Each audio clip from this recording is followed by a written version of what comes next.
ఎప్పటి నుంచో ఏలేడు చంద్రబాబు నాయుడు. ఇప్పుడు జగన్ చూసి అన్ని నేర్చుకోవటం ఏంటి మాకు అర్థం కావట్లా. ఈ చేయూతలు ఎంతమందిని కంటే అంతమందికి ఇస్తామంటే అది చెతురా లేకపోతే ఏంటి అంటే మీకు ఓపుకుంటే కనండి అంటే ఆడవాళ్ళని ఏనపరుస్తున్నాడా మగవాళ్ళని ఏనపరుస్తున్నాడా? జగన్ చేస్తున్నాడని ఆయన కాపీ కొట్టి అభివృద్ధి చేస్తానని ఇప్పుడంటే అట్ట కుదురుద్ది. నీ అభివృద్ధి ఏందో అప్పుడు వేలేటప్పుడు చూపియాలిగా. అప్పుడు మేము అనుకునేవాళ్ళం అయ్యో చంద్రబాబు నాయుడు అప్పుడు చేస్తే జగన్ వచ్చి ఇప్పుడు చేయించి గొప్ప అనుకుంటున్నాడు ఏంటి? చంద్రబాబు నాయుడు చేసింది అంత పోయిందా, మనకు అంత ఉపయోగం చేసింది పోయిందా అని అనుకుంటాంగా. అన్నమేగా మేము తినేది, మరి ఏమనుకోవాలి ఆయన్ని? యువకులు వేరే రాష్ట్రాలకు తరలి వెళ్తున్నారు కదా ఉద్యోగాల కోసం, ఇక్కడ ఉద్యోగాలు లేవని చెప్పి అంటున్నారు. ఇప్పుడు కొత్తగా వెళ్తున్నారా?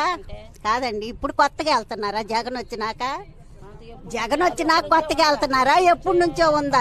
పిల్లల మాటలు ఏమండి, పిల్లలు గోళీలు ఆడినట్టు మాట్లాడకూడదు. ఇది 124